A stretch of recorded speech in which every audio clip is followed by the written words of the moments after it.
오늘은 사순절 세 번째 주일입니다. 하나님 우리 아버지와 그리스도 예수께서 주시는 우리 족한 은혜와 평강이 교회 여러분들과 함께 하시기를 주님의 이름으로 축원합니다. 우리 서로에게도 이렇게 인사하겠습니다. 주님의 은혜가 내게 족합니다. 인사하겠습니다. 네. 한 번 더 인사해 볼까요? 주님의 평화를 빕니다. 또 함께 인사하겠습니다. 주님의 평화를 빕니다. 네, 주님의 평화를 빕니다.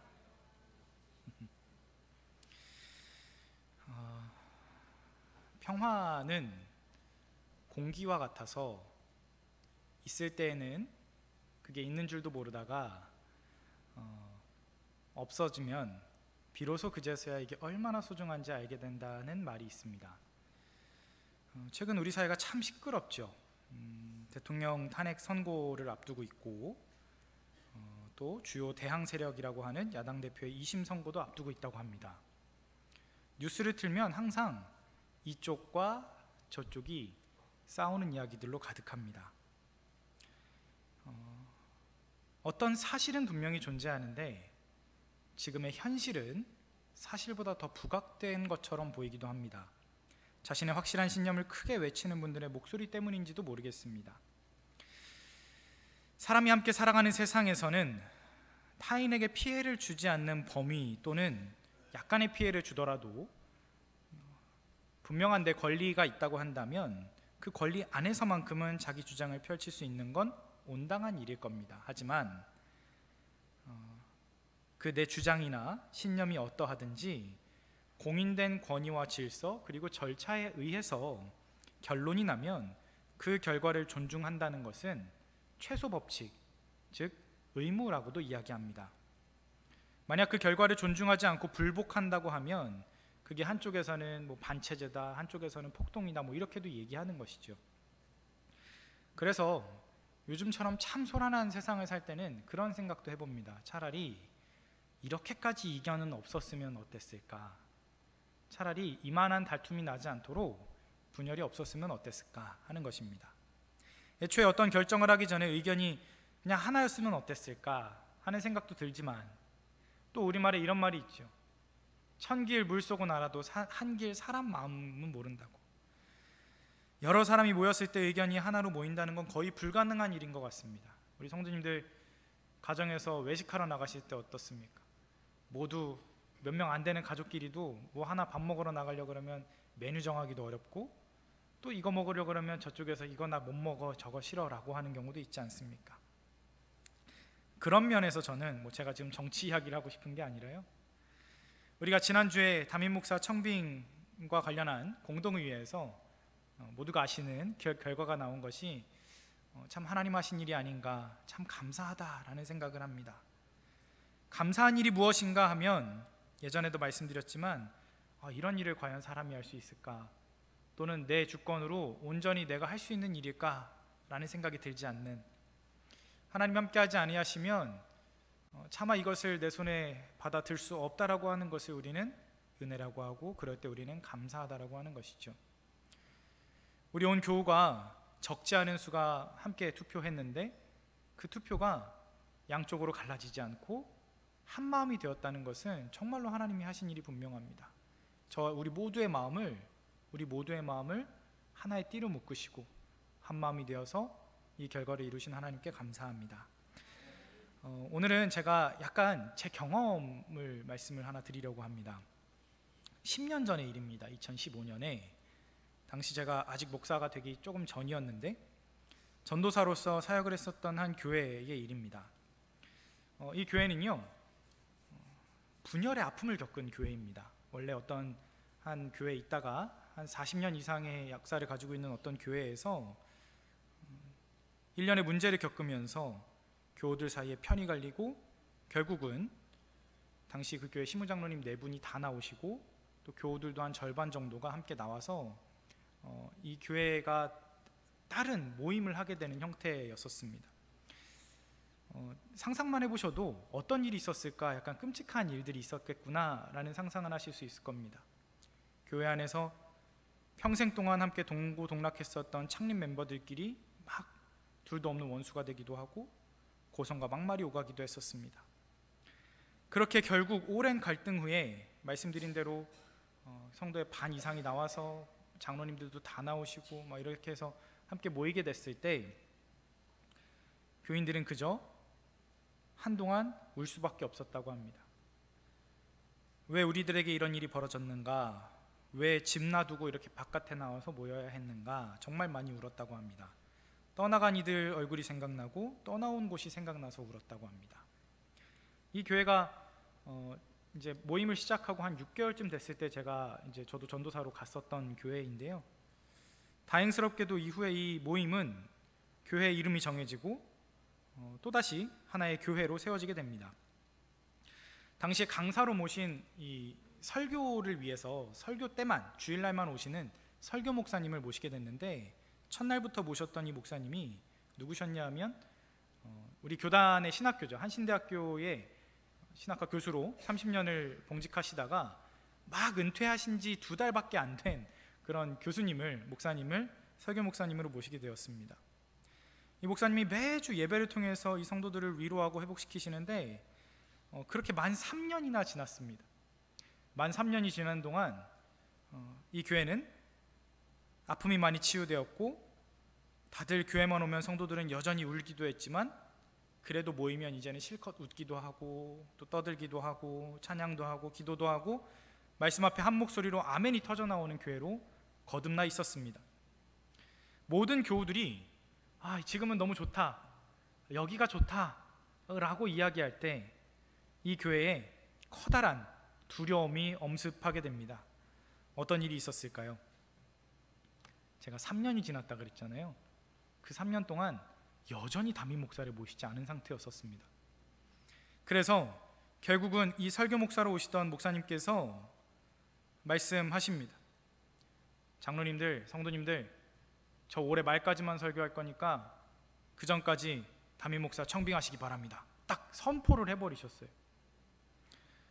여러분 한번 생각해 보세요. 물론 그 교회도 그 교회 근처에 계시던 장로님을 중심으로 새벽 제단도 계속 지켜지고 있었고 수요예배는 가까운데 대학원생이었던 제가 와서 수요예배도 했었고 토요일에는 또 행정 작업하고 주일날은 또 교육부를 맡아서 했었습니다만 담임 목사님이 안 계신 부재한 교회는 사실 생명력이 그 가능성과 잠재력을 온전히 터뜨릴 수 없지 않습니까? 많은 것이 제한이 있었죠.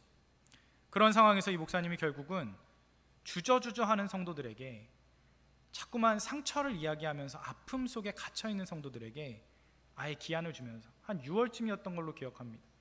이 연말에는 설교 그만할 테니 그 전까지 이제 성도님들이 딛고 일어서시고 이제는 담임 목사를 청빙하기 바랍니다 라고 선포를 해버리셨습니다. 그렇게 청빙위원회가 꾸려졌는데요, 청빙위원분들이 정말로 신중하게 겸손하게 기도하면서 청빙 절차 밟아가던 것을 제가 옆에서 다 봤습니다. 그 과정이 어땠냐 하면 여러분 그 시냇물 위에 떠있는 돌 있잖아요. 그 돌을 흔들리는 돌을 하나하나 밟으면서 넘어가야 되는 듯한 느낌. 그러니까 밟으면 위태위태한데 그래도 건널 수 있을까 말까 항상 조마조마하는 그런 느낌이었습니다. 그렇게 몇 달의 시간이 지나고 최종 후보가 되신 목사님을 두고 공동의회에서 표결을 했는데 결과가 어찌 된지 아십니까? 비극적일 것 같으시죠? 다행히 아닙니다.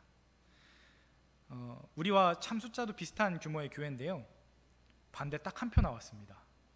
그나마도 그 한 표 반대하신 분이 남자 집사님이셨는데 무기명이라 원래는 알 수 없습니다. 근데 나중에 커밍아웃 하셔서 스스로 밝히셨어요.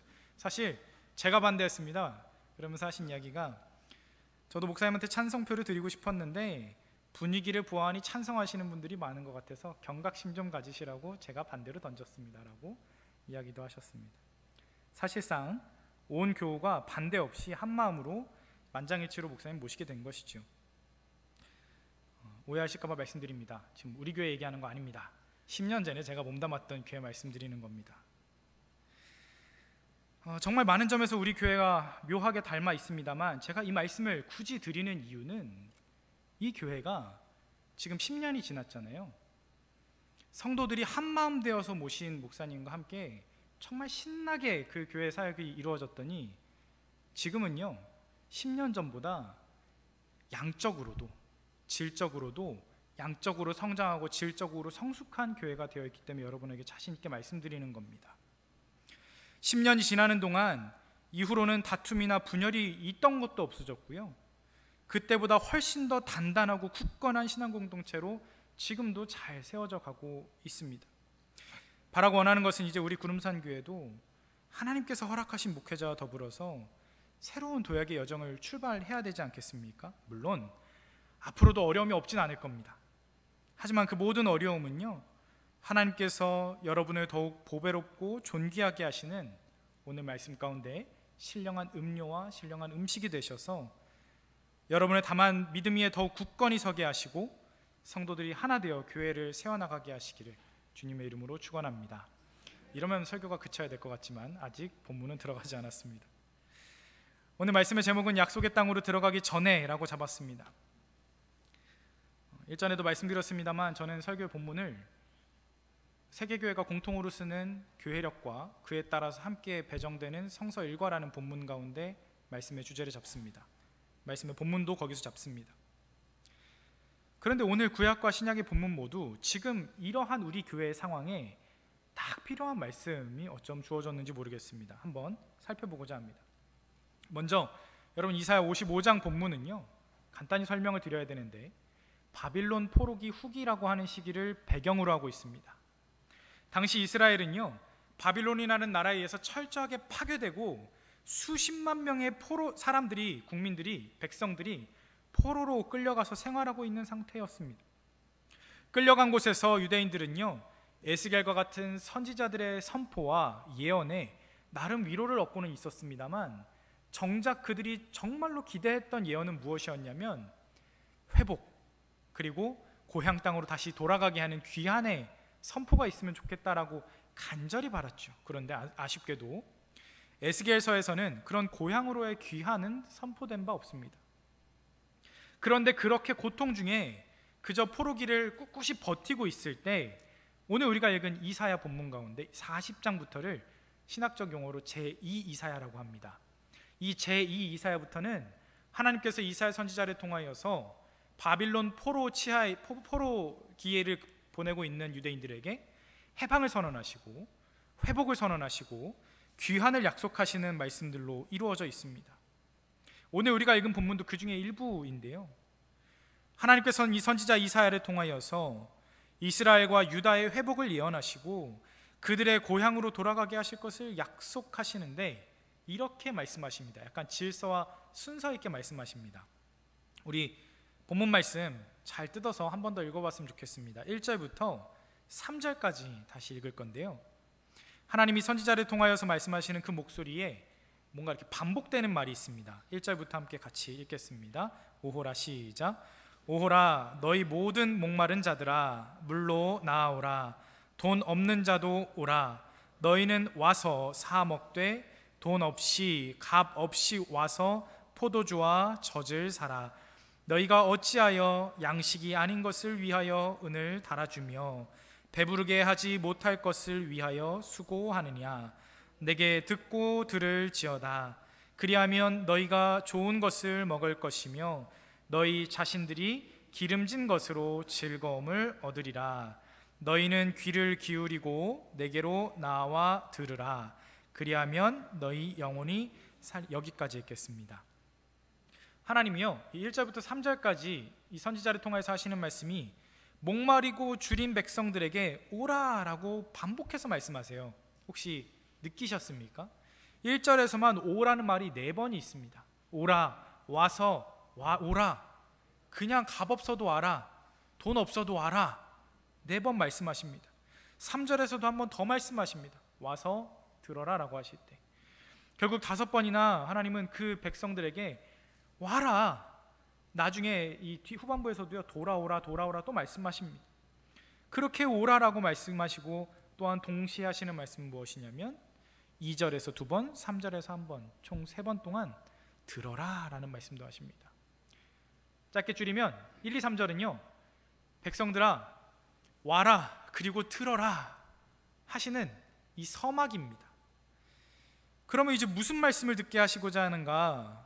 3절 후반부부터 5절까지 말씀도 다시 한번 같이 읽겠습니다. 3절 후반부 내가 너희를부터 읽겠습니다. 5절까지입니다. 시작.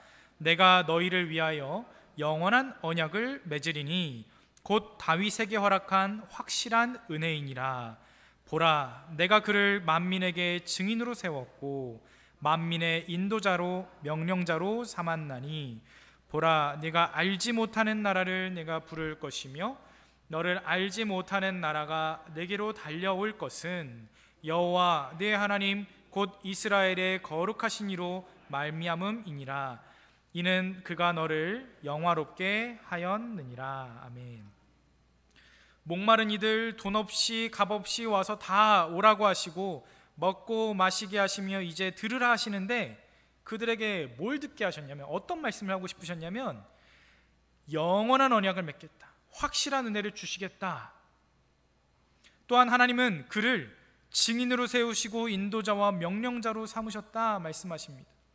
이해가 되십니까? 정리하자면요, 오늘 구약의 본문은 하나님이 포로된 유다 백성 온 이스라엘 사람들에게 해방을 선포하시고 약속의 땅으로 돌아가게 하실 것인데 그냥 알아서 가면 되는 게 아니라요, 그에 합당한 지도자를 보내주시겠다라고 말씀하시는 겁니다. 마치 이집트에서 종살이하던 히브리 사람들의 고통을 보시고 부르짖음을 들으신 하나님께서 모세와 아론을 보내신 것처럼 지금 바빌론 치하에서 포로 생활을 하는 자들에게도 그들에게 필요한 하나님께서 당신의 일꾼을 보내주겠다라고 말씀하시는 겁니다.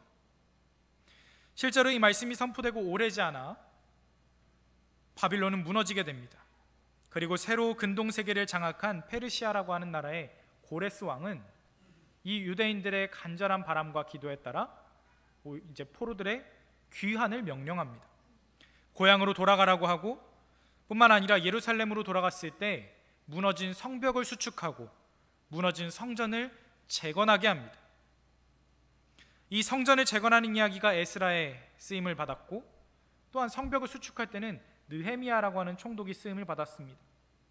정리하자면 하나님께서는요, 그때 필요한 손길을 당신의 백성들에게 붙여주시더라, 그 약속을 확실한 은혜라고 선포하고 계시는 겁니다. 저는 우리 교우들이 한마음으로 목회자를 청빙하게 되었다는 하나님이 하신 일에 대하여 이제는 보내어진 분도 하나님께서 우리 구름산 교회를 위해 예비하시고 인도하신 분으로 여러분 모두가 믿으시고 함께 섬겨나가시기를 주님의 이름으로 축원해 드립니다. 그렇다면 우리 신약 본문은 또 어떤 말씀을 주시는가 한번 볼 필요가 있겠죠. 구약의 본문은 하나님께서 합당한 일꾼을 보내주신다라고 하는 말씀이라고 할진데, 신약의 본문은 조금 다른 맥락이기도 합니다. 바울 사도는 이 고린도 전서에서 먼저 그 조상들이 광야에서 겪은 일을 이야기하고 있습니다. 내용이 무엇입니까? 그 출애굽 백성들이 광야 40년 지날 때 잘 아시는 것처럼 모세의 영도를 따라 바다 가운데를 지나고 구름 가운데 거하며 한 가지로 음식과 음료를 마시면서 살았는데, 근데 결론이 무엇이었다고 말씀합니까? 멸망했다라고 말씀합니다. 광야에서 멸망한 그 조상들의 이야기를 5절에서 그들이 광야에서 멸망을 받았느니라 라고 말씀하는데, 이런 의문이 듭니다. 그토록 하나님의 역사를 많이 경험한 사람들, 모세라는 위대한 지도자를 함께 모셨던 그들이 왜 하나님이 기뻐하지 아니하는 백성들이 되고 광야에서 멸망할 수밖에 없었을까? 구약의 말씀처럼 하나님께서 그때 필요한 일꾼과 지도자를 보내주시면 그것으로 그만이면 좋겠는데, 가장 위대한 지도자라고 하는 모세가 있었던 광야 이스라엘 백성도, 하나님께서 가장 강하게 임재하시고 역사하셨던 그 광야 이스라엘 백성도 왜 하나님 기뻐하실 수 없었는가, 왜 광야에서 멸망하였는가 하는 의문이 우리 안에 남을 것입니다. 그 이야기가 본문 후반부에 나와 있습니다. 왜 그런가 하니 바울 사도는 6절에서 그들이 악을 즐겨 했음을 이야기하고, 여기서 말하는 그들이란 광야 이스라엘 백성입니다. 7절에서는 우상 숭배를 또한 이유로 이야기합니다. 악을 즐겨 했다, 우상 숭배였다, 이 두 가지인데 이 두 가지가 조금 추상적이고 두루뭉술하게 들린다고 한다면 8절, 9절, 10절에서 한 번 더 풀어 이야기하는 걸 귀 기울이실 필요가 있습니다. 이어지는 8절, 9절, 10절에서 바울 사도는 이 우상 숭배와 악을 즐겨하는 것이 무엇인지 이렇게 이야기합니다. 그들 중에 어떤 사람들이 음행하다가 하루에 23,000명이 죽었나니 우리는 그들과 같이 음행하지 말자. 그들 가운데 어떤 사람들이 주를 시험하다가 뱀에게 멸망하였나니 우리는 그들과 같이 시험하지 말자. 그들 가운데 어떤 사람들이 원망하다가 멸망시키는 자에게 멸망하였나니 너희는 그들과 같이 원망하지 말라라는 것입니다. 아까 우리 장로님께서 기도해 주신 게 참 준비된 말씀을 미리 알고 계신 것처럼 준비하셨는지 모르겠습니다. 그러지는 않으시겠지만 정확한 기도, 우리의 간구입니다. 우리가 보내어진 어떤 하나님께서 보내신 사람, 우리가 정말 잘 모신 것 같습니다. 그런데 저분이 오셨으니 알아서 잘 해주시겠지, 이게 아닙니다. 하나님 보내어주신 어떤 이로 말미암아 저절로 새로워지겠지, 결코 아닙니다. 그 생각에 사로잡혀서 고여있고 오히려 잘못된 길을 빠졌을 때 헤어나오지 못해서 하나님께 멸망당한 사람들이 바로 이 광야 백성들이라는 것입니다. 그들은 음행하는 것, 하나님을 시험하는 것, 그리고 원망하는 것으로 인하여 그 하나님이 싫어하는 것이요 어떤 훌륭한 지도자가 있을 때에도 끝내는 파괴되고 만 공동체의 모습을 보여주었습니다. 저는 이 말씀이, 이 고린도전서에서 바울 사도가 고린도 교회를 향하여 한 이 말씀이 오늘 이 상황에 있는 우리 교회에 주시는 정확한 도전이라고 생각합니다. 8절의 마지막, 우리는 그들과 같이 음행하지 말자. 9절 마지막, 우리는 그들과 같이 시험하지 말자. 10절 마지막, 너희는 그들과 같이 원망하지 말라라는 것이 우리의 구호가 되고 우리의 결단이 되어야 한다는 것입니다. 그 중에서도 가장 눈에 띄는 게 무엇입니까? 바울 사도가요, 이 세 가지 8절, 9절, 10절에서 음행하지 말자, 우상 숭배하지 하나님 시험하지 말자라고 했죠. 근데 마지막 세 번째가 뭐냐면 원망하지 말라입니다. 차이가 느껴지십니까? 음행과 주님을 시험하는 것은 하지 말자라고 권면인데요, 원망하지 말라는 명령입니다. 여러분, 음행이라는 것은 내 가정을 무너뜨리는 일이고 주를 시험하는 것은 내 신앙을 무너뜨리는 일인데요, 원망은요, 나와 우리 가정뿐만 아니라 우리 공동체 모두를 파괴하는 일입니다. 가장 흔하고 가장 파괴적입니다. 실제로 광야 이스라엘 백성들이 어떠했는지 생각해 보십시오. 가장 많이 저지른 게 원망이고요, 가장 공동체를 격분하게 한 것도 원망입니다. 가장 많은 죄를 부른 것도 원망입니다. 원망이 무엇입니까? 남을 탓하는 것, 원치 않는 결과가 이루어진 것에 대하여, 원치 않는 모양으로 전개되는 것에 인하여 남을 탓하는 것이 원망입니다. 출애굽기 15장에서 보면 15장, 16장, 17장에 보면 이 원망이 낳는 아주 무서운 이야기들이 나옵니다. 이스라엘 백성들이 홍해를 건넜죠. 모세의 찬양, 미리암의 노래가 나옵니다. 근데 그 직후에 가장 먼저 나온 것이 무엇인지 아십니까? 지금 계속 이야기하는 거, 원망. 이스라엘 백성들이요, 광야 이제 그 홍해를 건너자마자 제일 먼저 그들을 시험하게 된 재료가 원망이었습니다. 마라의 쓴물을 가지고 모세를 원망하고 하나님 원망합니다. 거기서 이제 그 쓴물이 달게 되니까 그 다음 넘어가서는 16장에서 뭘 원망하냐면 이제 굶어 죽게 됐구나 하면서 만나 메추라기가 올 때까지 또 원망합니다. 만나 메추라기를 먹었습니다, 이제 살았습니다. 여기서 끝나지 않습니다. 17장으로 넘어가면요, 이번엔 무리바에서 또 원망합니다. 또 마실 물이 없다고. 원망은 시작이기도 하거니와 쉬이 끊어지지 않습니다. 나 자신을, 또 우리 가족을, 우리 모든 공동체를 격분하게 할 뿐 아니라 가장 흔하게, 가장 쉽게, 가장 많이 파괴하는 것, 바로 이 원망만큼은 바울 사도가 원망하지 마라라고 명령하는 것입니다. 말씀을 맺겠습니다. 사랑하는 우리 구름산 성도 여러분, 이제 여러분은 한 마음으로 새로운 담임 목사님 청빙을 결의하신 겁니다. 하나님 앞에서 참 감사한 일입니다. 그리고 사랑하는 구름산 성도 여러분, 이제는 여러분이 책임도 가지셔야 됩니다. 하나님이 보내신 목사님이 우리 구약의 말씀처럼 하나님 맺으신 언약, 확실한 은혜, 하나님 말씀의 증인으로서, 인도자로서, 명령자로서 그 사명 감당하기에 부족함 없게 하시기를 여러분도 기도로 함께 동역해 주셔야 됩니다. 사랑하는 구름산 성도 여러분, 그리고 또 함께 노력해야 되는 것은 우리 공동체가 더 건강해지기를 위해서 결단하셔야 됩니다. 바울 사도의 권면과 같이 음행하는 것, 주를 시험하는 것, 무엇보다 원망하는 것을 늘 경계하십시오. 모든 것이 그러하나 특히 원망하는 것은 더욱 조심하면서 이제 하나님이 새로운 일 해나가실 것을 온전히 기대하시면서, 기다리시면서 기도해 나가시기 바랍니다. 그리하면 하나님께서 우리 교회를 새롭게 하셔서 지나온 모든 시험과 앞으로도 있을 어려움에서 피할 길을 내시고, 광야 그 위에 서 있는 사람들, 그리고 이제 다시 포로에서 귀환하려고 하는 이 이사야 말씀을 듣고 있는 백성들 역시 다시 약속의 땅으로 돌아가려 할 때에 이 말씀에 순종할 때 오히려 그 역사가 이루어진 것처럼 우리 모두가 거룩한 하나님 나라 공동체로 이 모든 것이 이끌어질 수 있기를 주님 역사하시기를 주님의 이름으로 축원합니다. 기도하겠습니다.